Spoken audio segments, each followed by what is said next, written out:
Hello again. Again, my name is Jason Taylor, and preparing for success is what we're looking at here. This is session number 3 in our series. Now, what we're going to be looking at in this one is the learning techniques for in the classroom. So, how would we go about actually listening to the instructor talk and gain something from it?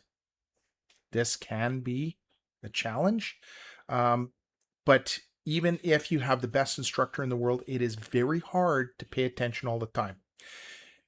Let me just put this into context. The person that was recorded with having the longest attention span recorded was Albert Einstein at 15 minutes. The average person has an attention span of 12 minutes. The average class length in post-secondary institutions is between 50 minutes and 1 hour.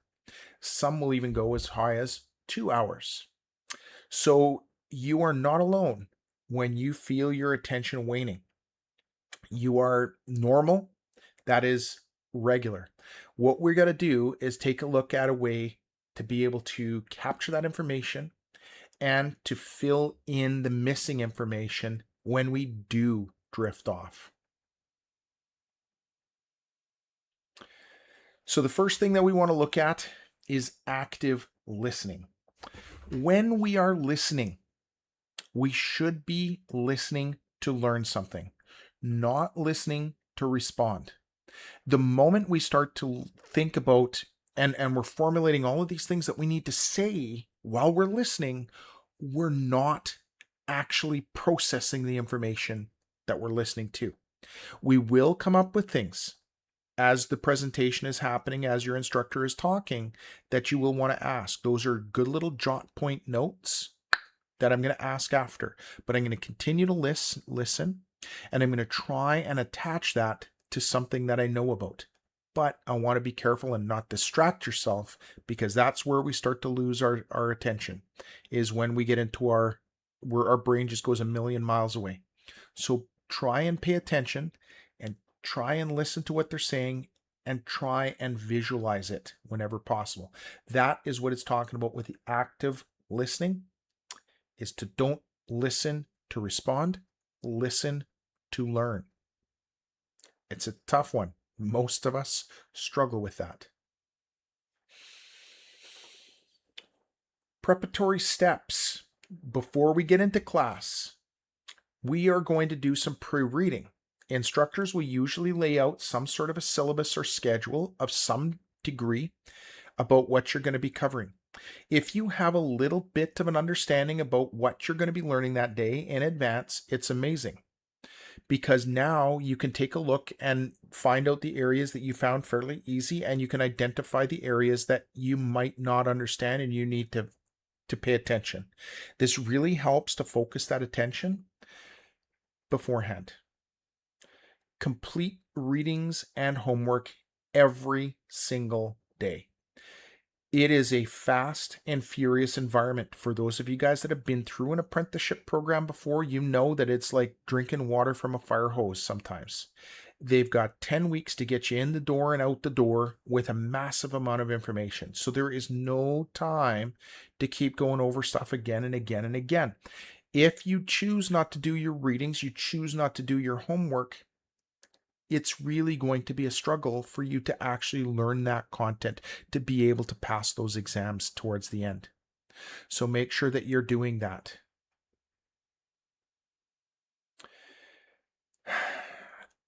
Be on time for your classes.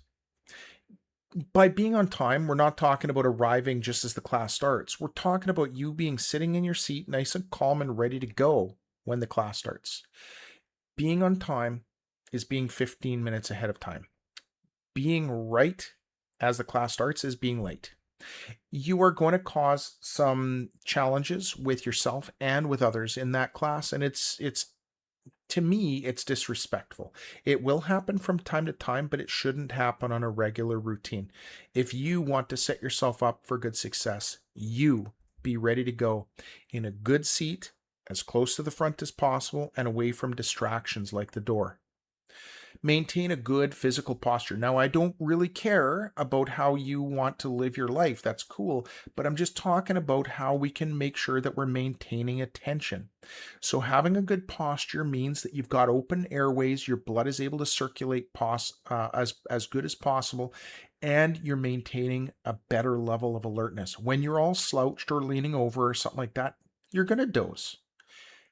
It's just look around the classroom and you're going to see about a third of the class with their heads down at almost any given time.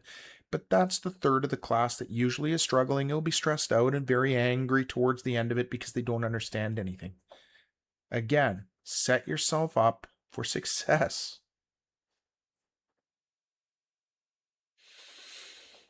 There is what we call the TQLR method. Tune in. Be present in your learning. Don't be distracted on your phone. Don't be distracted out the window. Don't be distracted by doodles or any of the other stuff. Tune in to what's being learned. Pay attention and be participatory. Question. When you have a question, ask it. But we're going to be asking questions to actually ask questions. As I said before, the active listening component, it really does demonstrate people that just want to say something. And it's really hard because you want to have those questions. You want to have them answered. But just be very conscious of, why am I trying to speak up right now? Is it because I want to speak, or is it because I have a question? There is no bad question, but there might be bad moments to ask them.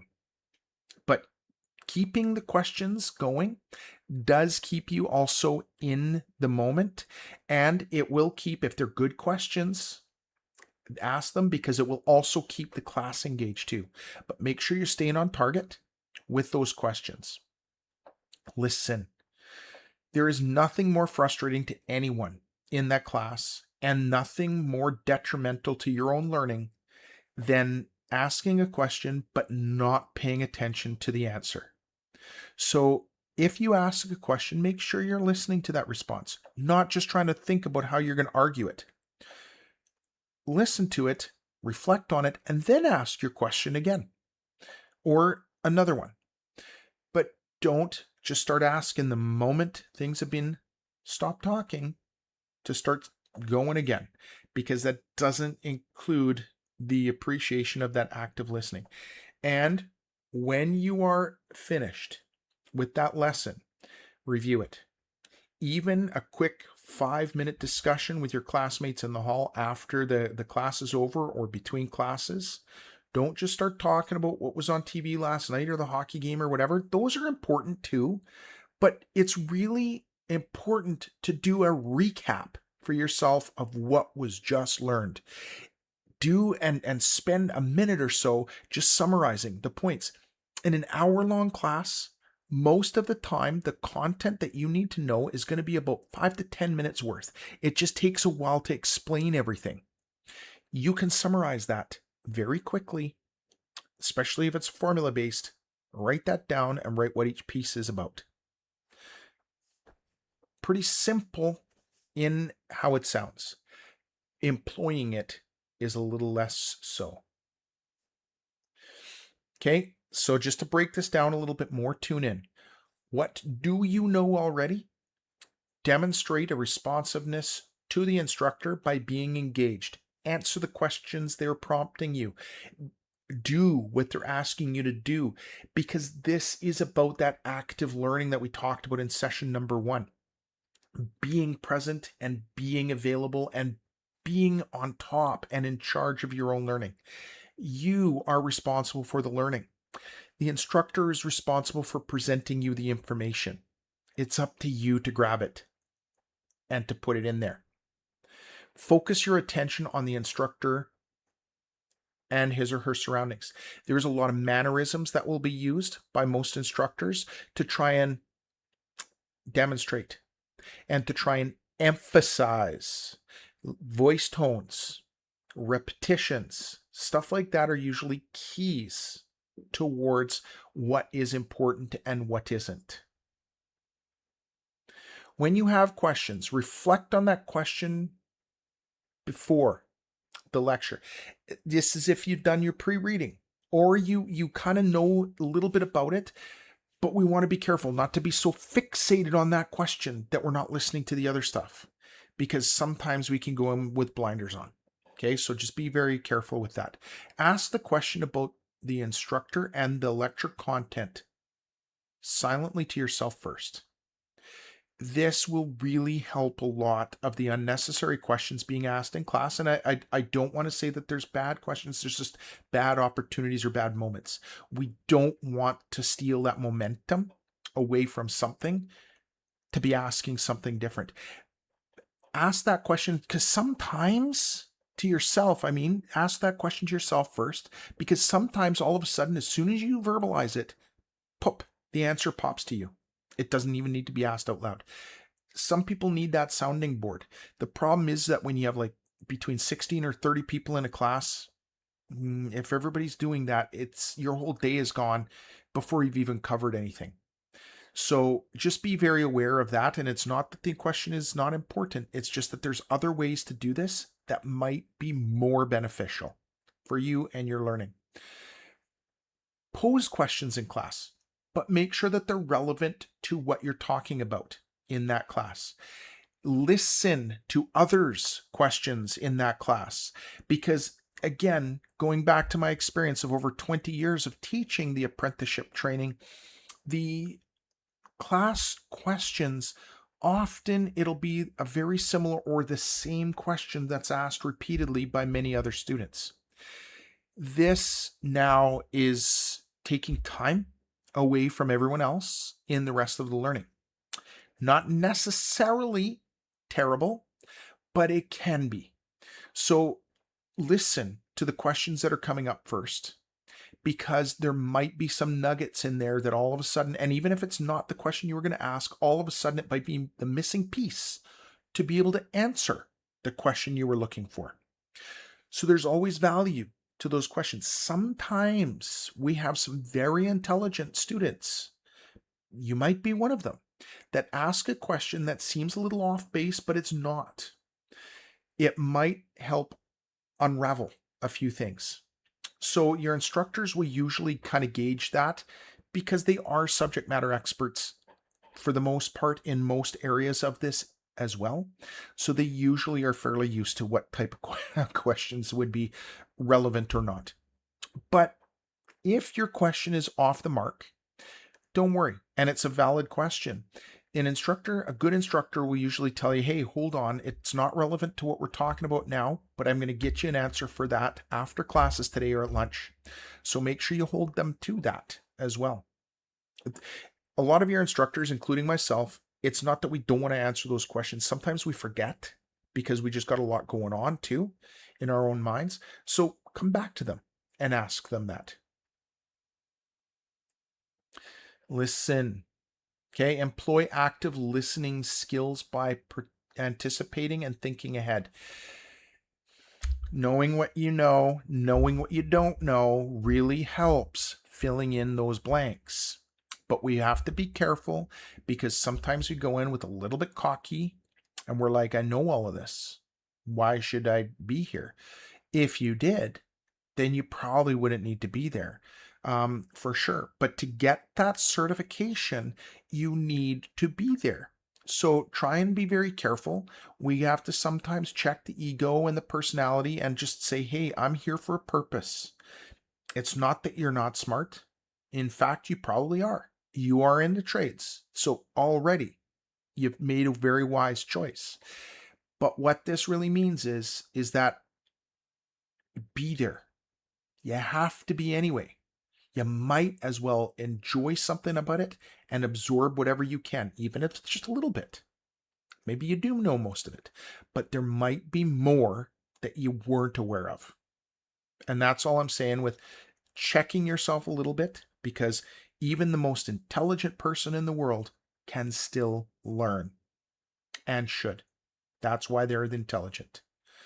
Listen to identify the main ideas. Follow the content. Use your eyes to observe visual clues. That's what I was talking about before. Okay, when an instructor's arms are all flailing all around or something like that, they're trying to usually get your attention, emphasize something. Use your ears as tone of voice starts to vary, as excitement levels get up, as they start to do dramatic pauses. Those usually are trying to emphasize points. Use your brain to select the related facts, concepts, and principles. Try and connect those dots. Don't wait for somebody else to point them out for you if you can make those connections first, because this is where the learning occurs, where it all of a sudden starts to snap in.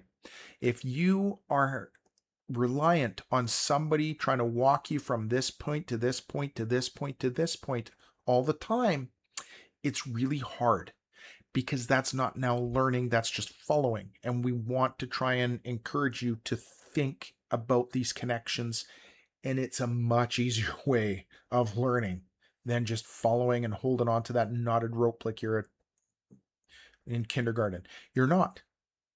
You're a free thinking person. We're just trying to introduce concepts, and we're trying to introduce all of these other things. We can make that connection, or you can, and it benefits you better. The clues, and we've talked about this already. I don't want to get too crazy about it. Speaker's voice, key words or phrases, foreshadowing. Listen to stories as well. I like doing this, and I try and do my lessons in stories about things that have either happened to me or happened to people that I've known or on jobs that I've been on. It really helps to sort of identify what that challenge is in the real world. And foreshadowing, that's like giving you a little bit of like what's going to come. So those are usually pretty good. That often will set up sort of what can be asked on an exam or what can be expected on a quiz. It might be a pop quiz. You don't know when it's coming. So they might give you a little bit of warning. Those are the little Easter eggs, kind of like the Marvel Easter eggs that they're going to keep dropping throughout the show for the next movies. Okay, that's an instructor that knows their stuff, is going to be laying those things down throughout. And repetition. Okay, if they keep repeating themselves, senility, probably, but also because it's important. So if I say something multiple times, you probably want to write it down.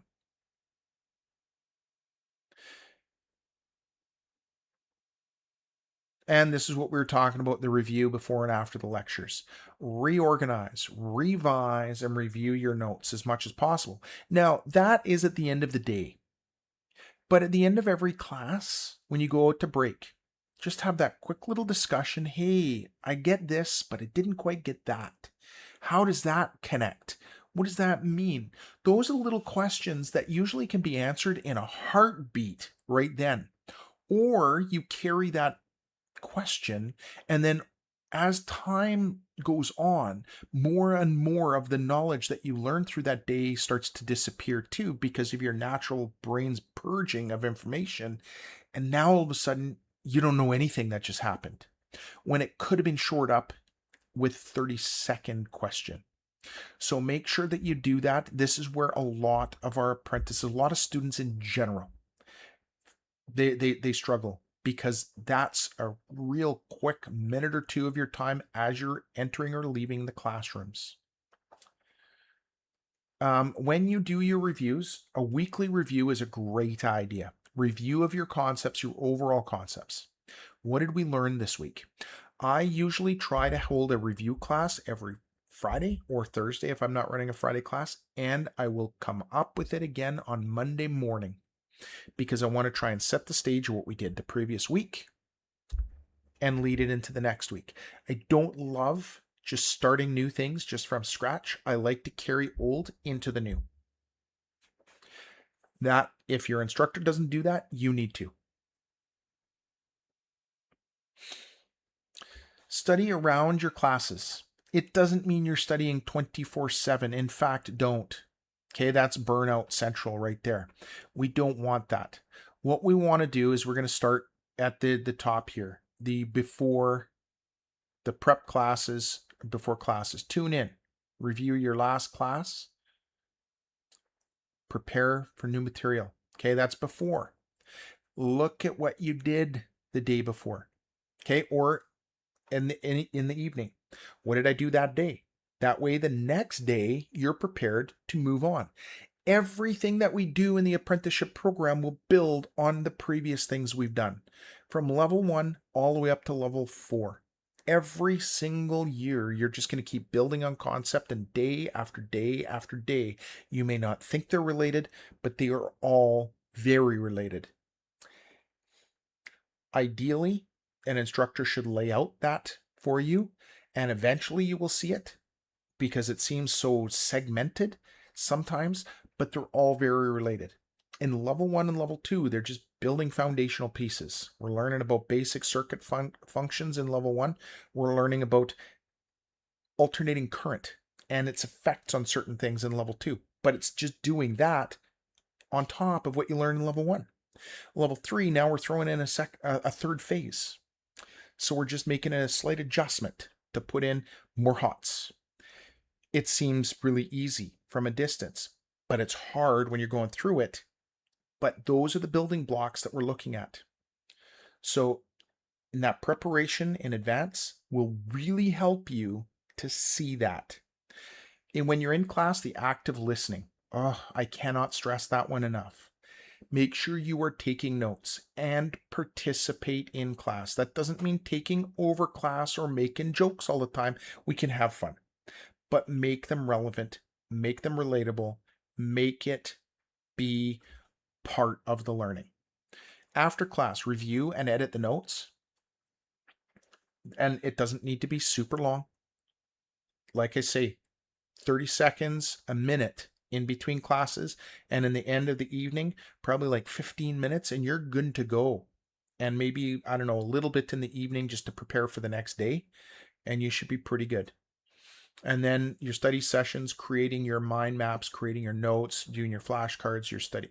So these are just the cycle that you should be doing as a routine basis. We will be covering a little bit more of this stuff in the subsequent sessions. We'll see you in those ones.